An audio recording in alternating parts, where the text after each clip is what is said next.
Delaware. The ghost of Mr. Chew. Ellie never liked courtrooms.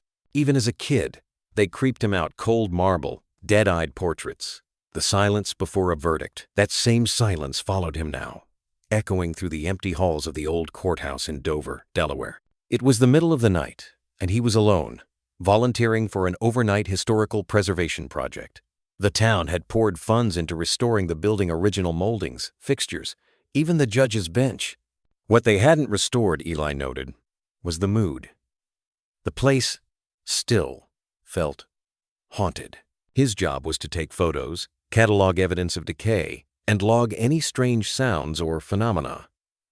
Several previous volunteers had quit after only one night. They claimed to hear whispers in the halls, feel hands brushing their shoulders, or see the shadow of a man in robes lingering at the top of the grand staircase. Ellie didn't believe in ghosts. That changed at 2:13 a.m. He had just finished logging the third-floor courtroom when he heard the laughter. Quiet at first, mocking, then louder. Laughter from many voices overlapping, childish, cruel. He followed the sound. Down the hall, a door stood open, one he swore had been locked earlier. It was the record room. Cold, dust-filled, with shelves stretching into the dark. The laughter stopped when he stepped inside. He turned on his flashlight and scanned the room. Then he saw it. On the far wall, scrawled in what looked like ink, or maybe something darker, 3 words. "Chew you up." He frowned. The stories came back to him all at once. The legend of Samuel Chew, the 18th century judge who commanded respect in life but in death, became something far stranger. They said his ghost returned when people mocked his name. Kids used to joke, "Don't let Judge Chew chew you up," then dared each other to say his name 3 times in the mirror. Some who did weren't seen again. Eli chuckled to himself and shook his head. "Chew you up, chew you up, chew you up," he whispered. The lights flickered. The temperature dropped. Then came the gavel slam. He turned sharply toward the door, but there was no one there. Another slam closer now. Then a voice. "Disrespect in my court is contempt." He ran. The hallway was different now. Longer. The door's gone. Paint peeled from the walls, like old skin. A shadow moved at the end, tall, robed, head slightly bowed. Eli screamed and turned into the stairwell, but the stairs never ended.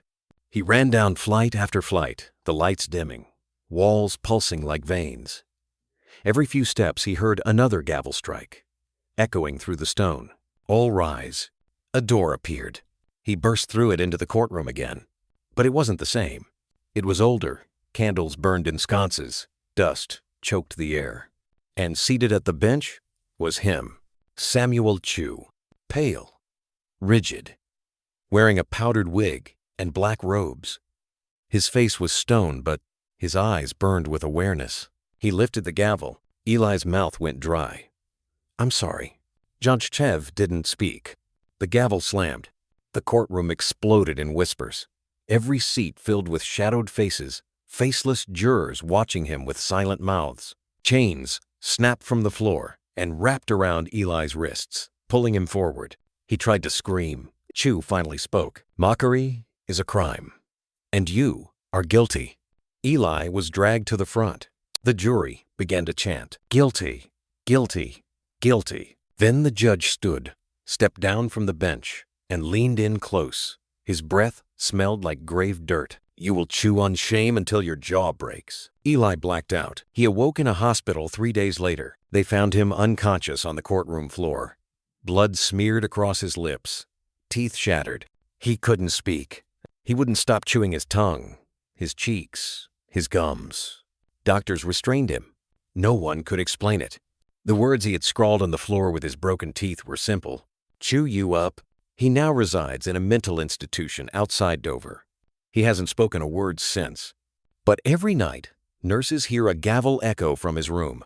And when the lights flicker, some claim they see a tall man in robes standing by the window, whispering about contempt.